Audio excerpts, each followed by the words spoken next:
Life in the Miller household, nestled in sunny Spring Valley, Nevada, was usually a happy sort of chaos. And at the heart of that chaos, more often than not, was DOG. One sweltering Nevada afternoon, as dusk deepened into night, the ordinary gave way to the extraordinary. The sky above Spring Valley blazed with a dazzling meteor shower, a cosmic spectacle that painted the desert canvas with streaks of otherworldly light. The Miller family, Mr. and Mrs. Miller, their curious child, and of course, DOG and his ever-watchful big sister, Luna, huddled together, lost in the silent awe of the celestial ballet. The next morning, the magic of the night seemed to have left a very tangible trace. DOG's nose, usually a highly specialized instrument for locating buried bones and forgotten toys, went utterly wild. This wasn't the scent of a buried biscuit. This was celestial. Garden he dug with a frenzy that defied his size. And what he unearthed was no rusty trinket. It was a smooth obsidian-like rock, flecked with strange, shimmering silver. It even hummed, ever so faintly, when Luna, ever cautious, sniffed it. The Millers were, to say the least, astounded. They soon called upon Dr. Aris, a bubbly astrophysicist from the local university, who confirmed their suspicions. It was a meteorite fragment, a genuine piece of the night sky, now resting in their humble backyard. The local news, of course, couldn't resist a story like this. It became the Spring Valley Moon Rock, a minor sensation, and DOG considered himself a bona fide rock star. He believed quite strongly that he deserved extra treats for such a monumental discovery. The rock found its place of honor on the Miller's mantelpiece. DOG often stood on his hind legs, tail thumping with pride, admiring his galactic find. But Luna, the family's sensible German shepherd, was uneasy. She would often stare at the gleaming rock, a low, almost imperceptible whine rumbling in her chest. A quiet disquiet that went unnoticed by the excited humans. Then one morning, the Spring Valley Moon Rock was gone, vanished without a trace. The Millers were bewildered. Had it been stolen? DOG, feeling the heavy weight of responsibility for his precious find, launched his own frantic investigation. He sniffed every corner of the house, a canine detective on a mission. Luna, however, surprisingly did not join his frantic search. Her keen, intelligent eyes remained fixed on one spot, the old, slightly dilapidated shed in the backyard where Mr. Miller stored his tools. DOG's meticulous investigation yielded a few intriguing clues.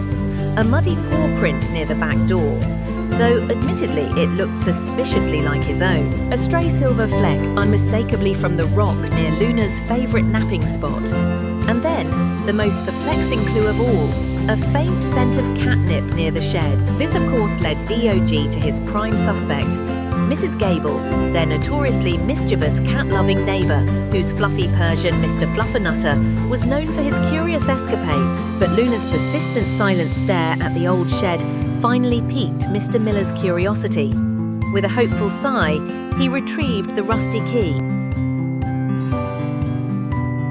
The creaky door swung open, revealing a dusty interior filled with forgotten tools and lawn ornaments. And there, amidst the clutter, sat Luna, calmly, protectively, beside a slightly lopsided cardboard box. Inside the box, nestled amongst old rags, was the Spring Valley Moon Rock, and beside it, looking rather sheepish, was Mrs. Gable's fluffy Persian, Mr. Fluffernutter, surrounded by a telltale scattering of silver-flecked obsidian dust. It wasn't Mrs. Gable who'd taken the rock, it was her overly curious cat, Mr. Fluffernutter, likely drawn by the rock's faint cosmic energy. But why had Luna hidden it? Mr. Miller, now thoroughly intrigued, carefully examined the cardboard box Luna had chosen. Faded, but still legible on its side, were the words Apollo Project, Souvenir Samples. Mr. Miller suddenly remembered. His own father, an avid space enthusiast, had acquired some non-precious meteorite fragments decades ago as part of a mail-order science kit. This wasn't a fresh moon rock from last night's meteor shower at all, but an older, less remarkable, though still remarkably cool piece of space debris. Luna, it turned out, had likely recognized the familiar smell of the old meteorite from its years in the household. Sensing DOG's overblown excitement about the new rock, and perhaps anticipating the news hype might lead to actual trouble, she had cleverly, and perhaps a little cheekily, rescued the real, albeit less glamorous, meteorite and hidden it away for safekeeping. DOG, initially confused by this new revelation, simply wagged his tail furiously when he saw that his rock was safe. He might not have unearthed a treasure of true galactic significance, but he had, inadvertently, uncovered a piece of his human family's forgotten past. And once again, his ever-reliable big sister, Luna, had been there. Not to stifle his boundless enthusiasm, but to add a layer of grounded wisdom to their whimsical adventure in the sunny Nevada desert. The Spring Valley meteorite, now appreciated for both its old history and new discovery, was returned to the mantelpiece. It stood as a quiet testament to the Miller family's quirky blend of cosmic wonder and down-to-earth affection.